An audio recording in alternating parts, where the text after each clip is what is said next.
What is going on YouTube? I'm Project Shadow, and today I'm bringing you guys something a little bit different. It's going to be a post-commentary video, as you guys can tell, because I don't have the controller in my hands. But the reason is because I want to say something I want to talk about something that's been on my mind and my heart quite a bit, and I hope it comes out and I don't screw up talking very much. I really hope it comes out and you guys understand it. But the reason I want to do it in a post-commentary form is because when I do a live commentary, I have a bad habit of like going off and talking about one subject, then another subject, then another subject, and not sticking just one thing, and then I'll start talking about the game, start talking about this and that. My mind is focused on the game rather than solely on commentary. This way, when I talk about what I want to talk about today, you guys will be able to understand what I'm talking about, hopefully, and I will be able to stay focused on it. So without further ado, we're going to jump right into why I think Call of Duty Infinite Warfare is a good Call of Duty game. The reason I want to make this video before I start is because I've seen so much blind hate and YouTubers YouTubers making videos about why Call of Duty Infinite Warfare sucks, but no one seems to want to make a video of why Infinite Warfare is a good game. This game isn't awful. It isn't 100% trash. It really isn't. It's a good Call of Duty in my mind. They have done a lot of things good, and I'm going to list the reasons why. The first reason is the fan support. They've listened to their fans so much, and now you're thinking to yourself, Shadow, why are you saying that? We didn't want futuristic warfare, we wanted boots on ground. Well, think about this. They started production of Infinite Warfare 3 years ago. Think back to 3 years ago. It was right after Call of Duty Ghosts, and we wanted something different from the traditional boots on the ground over and over and over and over and over. I know some of you were, in fact, including me, were very excited about Advanced Warfare because it looked like it was bringing something fresh and new. So Infinity Ward looked at that and said, let's do something original, so they started production of Infinite Warfare. Only problem was, about 2 years later, 1 or 2 years later, people start realizing, hey, we don't like this. Give us what we want back. And unfortunately, Infinity Ward couldn't make any changes at that time because they were 1 or 2 years into production, and they can't just scrap that. So what I think they did was perfect. To satisfy both crowds, they included Modern Warfare Remastered, because guess what? There are people that enjoy the futuristic stuff. Me personally, I think it's really cool. I'm a big Halo fan, and quite frankly, the Halo games haven't been really good lately. But anyway, they included Modern Warfare Remastered, which was a perfect idea. And now you're thinking to yourself, but it's a ripoff, right? It's $80, man. It's $20 more than a regular game, you know? But here's the thing. Think about it this way. Call of Duty Infinite Warfare Legacy Edition, the one that comes with Modern Warfare Remastered, is retailed for $79.99. I don't know how much it is in pounds or in other countries, so I'm sorry about that, but it's $80. If you think about that, that's 2 full games for $40 each. That's not that bad, especially with remasters nowadays going for $60, such as Assassin's Creed, the SEO Collection, being $60, Skyrim, the special edition, is $60. So all these remastered games are going for full price, and Modern Warfare Remastered is technically only $40. So it's really not that bad. The reason I want to bring up fan support, though, is the fact that they've been listening to everything we said when it came to the beta. I never personally played the beta, but from what I've seen on Twitter, on YouTube, on Facebook, and Instagram, on all this stuff, is just a tremendous Infinity Ward is paying close attention to what their fans are saying. They've always done this. They've always listened to their fans. They've always done that. And they are continuing in it. They have patched what we said needs to be patched. A lot of people don't agree with the snipers. I don't personally do either. But a lot of people said it needs to be patched, so they did it. But I don't want to drone on too much about that. But the third thing I want to segue into is they've been very transparent about their patches.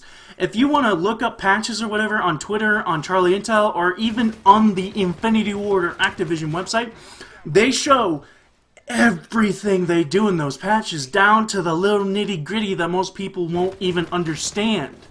And I think that is amazing. More companies need to do this, because I remember in Black Ops 3, a lot of people were confused getting on one day and thinking, this gun doesn't feel like it should, or this weapon doesn't feel like it should, this sniper doesn't kill as much as it should. It's because Treyarch, they did release patch notes, but they were so cryptic sometimes. They weren't very specific, and that's the problem. Infinity Ward, however, is being very transparent with this, which is a big plus in my book. But without further ado, let's segue into the next one. Innovation. There is a lot of innovation in this game. Whether you like it or don't, there's a crap ton. There's, for example, the first thing is, like the JTF Wolverines and the whole, what would you call it, like a team-based thing, like a roster-based thing, and just like side objectives helping with, it kind of has a story to it, and it's really, really cool. And there are 2 game modes they added. There's just so much innovation in this game. It is crazy. The guns, just bringing back classic weapons, it's amazing. There's a lot of innovation. But the 5th one I really want to hit hard on is the campaign.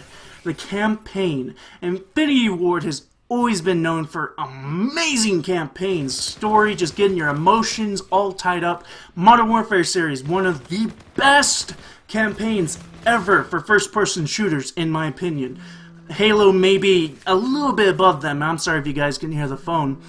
But I just want to say this campaign, I haven't beat it, but I've played probably, I'd say, 2 or 3 hours into it, and I am hooked. I love this campaign, the non-stop action. Michael Bay probably shed a tear to this campaign, and me personally, I love action movies. I love action video games. I love the non-stop, in-your-face, just adrenaline. As the last part I played, it plays with your emotions so much. There's so many likable characters. I could go and make a video on the campaign by myself, and I probably will after I'm done with the review. But the next thing I want to segue into is zombies. I personally thought, when I saw the trailer for Zombies in Spaceland, that was going to be really stupid. You know, you got these 80s themed stereotypes, like the hip-hop black guy, you got the nerd in, like, the rugby helmet, you get the typical jock talking about football, you get the typical cheerleader, you know, dressed up like that, smacking her lips with bubblegum. But it is so creative. It's just amazing. You can play games on it. And the one thing that I think is amazing is in Black Ops 3, when you died and you're playing with other people, you usually just sat there and spectated your friends. In Black Ops, in Zombies in Spaceland, what's really cool is you can play like little arcade games like skee ball and like duck shooting, I think it's called. There's just different things like that to keep you occupied. And also, when you play with friends, you can revive yourself once you die by playing these games and getting soul power, which you can only do 3 times. But still, it's crazy, and there's so much humor in the zombies. It is so hilarious. You got clowns instead of dogs going around going hee hee hee. It's so funny. But I want to go into the last thing I'm probably going to touch here, because I don't want this video to be extremely long, is there is a tremendous learning curve, and that could be a good or bad thing. Me personally, an experienced player, I've been playing Call of Duty for roughly about 6 years. I love the learning curve. I love how difficult the game is. I love how it's challenging. I really have to get into it to get a good kill streak, to do really well in it. And that's mainly because it's harder to get kill streaks. You die really quickly, and kills don't get you as many points as they did, because it's score streaks in this game, so points get you kill streaks, so which I don't really agree with, but that seems just like the road everyone's taking, so I better get used to it type deal. But before I let you guys go, I do want to address a couple things that I do disagree with.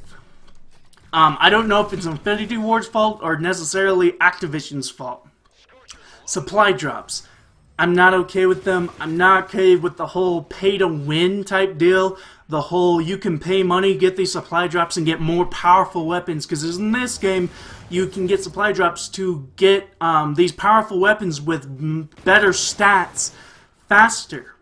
And it's a pay-to-win situation. And for a first-person shooter, for any game, I personally think, just because you're loaded doesn't mean you should be automatically better than people that don't necessarily have that much money to throw into a game they already paid $60 to $80 for. So that's my biggest issue with it, honestly, is that. And pretty much everything else, I haven't had a problem with it since. And I personally don't understand why there's so much blind hate. I get the fact that it's futuristic, but give it a try at least, you know. It still feels like Call of Duty. And if you guys like Ghosts like I did, you're going to love this game. It plays a lot like it. So, I'm going to let you guys go. I've been droning on a lot. So, I just want to say, if you guys agree with me, be sure to let me know. Be sure to share this with your friends to let them know kind of, to see if they agree with me too. But anyway guys, hope you have an awesome day. Be sure to smack that like button if you enjoyed the video. Be sure to subscribe if you haven't already. And be sure to share this with your friends like I said. Anyway guys, hope you have an awesome day. And peace!